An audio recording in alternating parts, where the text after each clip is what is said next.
Swagat, namaste, wherever you are. We are your hosts, Prashant, Siddharth, and Jatan. We are three guys getting together every week, talking about cricket and having a good time. Welcome to the Cow Corner. Enjoy. Today we are dissecting the fourth Ashes Test, specifically at the iconic MCG. And like, if you guys blinked, the match got over, right? By that time. Let's just dive into a bit of summary, right, of the game. So finally, England is on the board.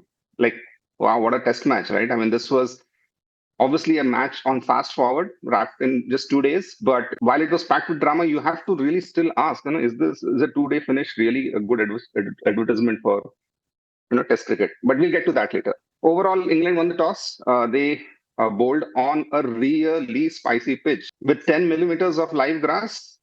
The Kookaburra was really, really zipping around. Australia obviously batted first, but they never really took off, right? The top order had no answer to the moving ball. If it wasn't for Nesser making 35, they would have racked up under 100 or maybe a little more than that. But after that, you would think finally England has a chance and they would capitalize. But as the old saying goes, wait until both teams have batted. England did even worse, collapsed to 110 all out. Again, another bowler who can bat, Atkinson, actually hitting some lusty blows which took them over 100. But still, they gave up around 40 runs of lead. Australia batted again. Had they made 200, they would have killed the game again. But they failed again, bundled out for 132, which set target for England, 174 as target. But on this pitch, it looked like a mountain. But finally, something different, right? So basically, we've been very critical of the openers, but Crawley and Duggan finally came out in a typical Basalt fashion, and finally it clicked. They broke the back of the chase early. There was a whole wobble at the end because, well, it's England. But eventually, the new face, Jacob Bethel, who came in for Pope, he and Crawley built a crucial partnership, and they steered them home. So, an unexpected win for England, making it 3-1. So at least now we have something to play for, right? Some of the things, Jatan, you said I disagree with, but I'll take that up when we move ahead. All right. So let's go to the next section, right? Winners. So for me, the winner of the game, I guess it's the chaos of Test cricket, the vagaries of Test cricket. Let me explain that, right? So we spend days asking why this is end in 2 days and all of that, right? But it comes down to the butterfly effect. So the curator kind of left around 10 millimeters of grass on the pitch, and there were a few reasons. I mean, they actually came in the press conference to explain themselves. But the standard is 7 millimeters of grass. They kept 3 millimeters more to prevent a flat draw. But that decision, combined with the specific Melbourne weather, completely hijacked the game. It was almost philosophical, right? You can try to curate the perfect stage, but nature and elements always have the final say. Yeah. And then, so that's one of the vagaries. And then secondly, I mean, looking at the chase, right? In a match where 150 to 50 looked like a mountain, how did England actually hunt down 175? I'm not sure if it was luck. Some people are, attributing it to physics. How is that? So the Kookaburra, right? It swings wildly initially, right, when it's new and hard. But because Crawley and Duckett went full baseball, smashing the ball into the advertising boards early on, it kind of softened the ball. Actually, Smith kind of alluded to that also in his press conference. It softened the ball much faster than the previous innings. And even the gamble of sending Cars at number 3 helped. So it wasn't just about his runs, it was also about keeping the middle order a little in the shed until the ball stopped behaving. And by the time Bethel came, I thought, even when I was watching it a bit, and it seemed that they're probably playing on a different pitch, but it was probably not the different pitch. It was probably the ball which had softened up. So I thought it was pretty romantic, right? 3 millimeters of grass, a cloud passing overhead, a few dents in the ball changes the whole game. And that's what I love about this game, right? You can never say, we know it, right? This is what's going to happen. Small things change the entire game, and for me, that's what I loved about it the most. Yeah, the glorious uncertainties of the game. I mean, I can take my winners Actually, the winners are Bami Army. I mean, they were there rooting for their team. And in the end, we can look at the whole economics. Is it fine to have a test match end in 2 days? But if you're a fan in the stadium, there is nothing better. I get goosebumps just thinking about that. There's nothing better than seeing your team win. So Bami Army that have been supporters, they have seen some ups and downs, some hopes during the series, finally saw their team win. So I think as far as I'm concerned, the winners are Bami Army. Yeah, they're the ideal supporters, right? You want to be like them. Heck yeah, absolutely. Yeah, Stokes and Brooke and everybody went around the not around the ground, but they kind of applauded once the crowd, the Bami Army, and that was very nice to see at the end of the game. Yeah, cool. Obviously, the flip side are the losers. Jatan, you want to take that? Yeah, I am actually going to play the devil's advocate exactly for what I was saying. Right? I feel the biggest losers, even we can be romantic about it, but I think the biggest losers are again us, the fans. It's great to be romantic about the vagaries of the pitch, but really Boxing Day test, right? The jewel in the calendar, right? I mean, it was like over even before the weekend started. I was actually waiting for. I mean, I'm working in the technology thing, and this weekend was the most free weekend I had, and I was like really looking forward to watching 2 days of Test cricket, and it's already done before it even started. Yeah. The weekend started, Yeah. so we were promised a 5 day or a 5 course meal, right? Feast of top shelf cricket, and we were sent home with a snack, I guess. Especially if you are remote, then, right? If you're not in the stadium, you are those people who are Yes, watching sitting in our living rooms. And yes, and being an Indian, if India wins in 2 days, I'm really happy that yeah, it's not 5 days. But I want to see Australia and England fight it off at MCG for 5 days or few more days. So yeah, I mean, there is definitely thrill in seeing batsmen jumping around, confined by too much movement. Watching bowlers pick up fifers. But I know Test cricket, it's all about contest, right? And this time, the contest between bat and ball was not really very so even. it's interesting you say that. I feel, and I was thinking about this afterwards, right? Which is, yeah, this pitch was spicy. I didn't feel later, just thinking about it, it didn't seem like it was dangerous. Like, and No. what came in my head was, and I don't know the exact year, but this particular test in South Africa, where Tendulkar and Gambhir actually took on really difficult conditions in South Africa, and they said, "Hey, we're gonna figure this thing out, right?" Which is the opposite of rotating strike. They said, "We're not going to rotate strike. You're going to take one bowler, I'm going to take another bowler, and we're going to just weather it." So I think it's a bit of a combination of players just not wanting to let the ball go. It's your temptation or almost trap of I got to get the bat on the ball. I'm like, no, Test cricket is about T20 effect. yeah. So the truth is, I think somewhere in the middle. Yeah, this Test Mm, match might not have gone 5 days, but it would have gone 3 or 4 days if some player said, "Hey, I'm just going to let the ball go, not get my right. bat on." So I think I can see why your loser is the fan. My loser is Cricket Australia. They just lost money. I mean, simple as Yeah. that, right? The day three crowd was sell out. Day one, they said, "Hey, day three is already sell out." Well, Oh nobody. wow. Okay. Yeah, millions, right? 100,000 times, whatever. Mm. So, biggest losers are Cricket Australia, just money. I think what the heck for me, and maybe I can go first, is Ben Duckett. And Jadan, you mentioned earlier that from your perspective, England's openers somehow win the match for them. Absolutely not. It was pure luck, 100%.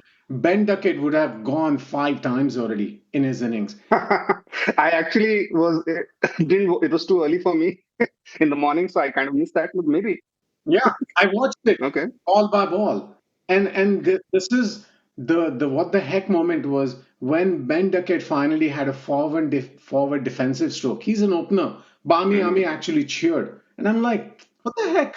He's an opener. He had no clue.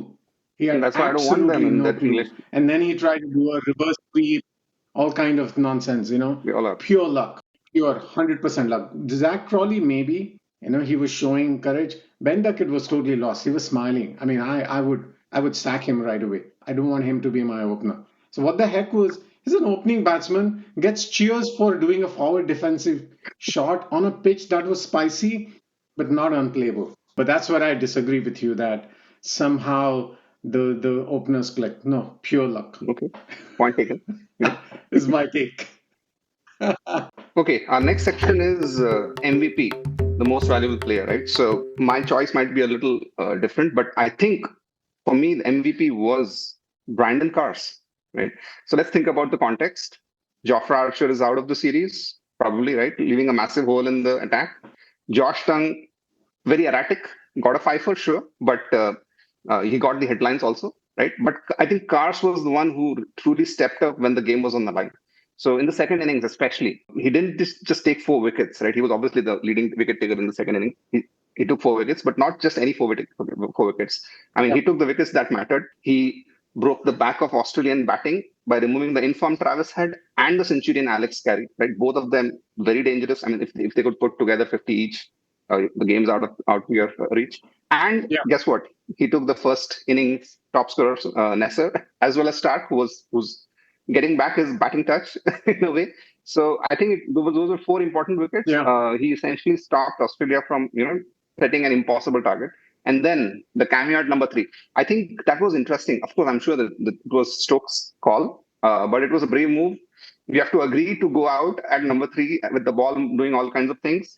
So he did go out, walk out into the firing line, tried to make some runs. Probably was not very successful, but he and Crawley kind of, I think, made 14 runs.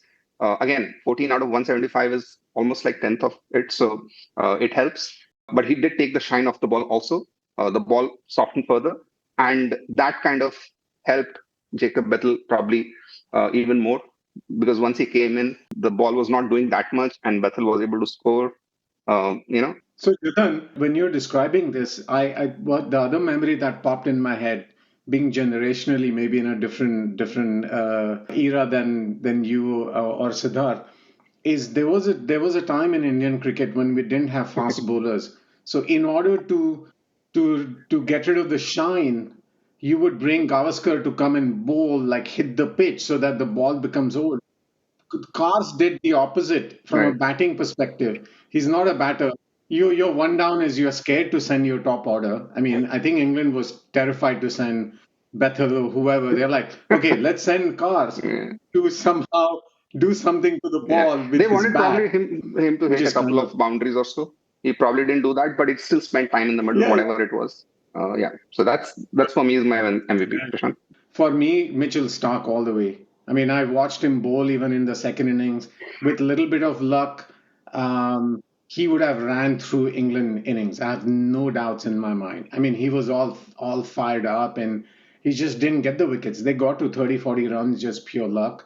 I mean, Mitchell Stark throughout the series with Josh Hazelwood not being there and Cummins not coming in, he's just unbelievable. If there is one player among both these teams I want in my team is Mitchell Stark. Yeah, he's been in good form for sure. And just the energy, the amount of effort he puts in.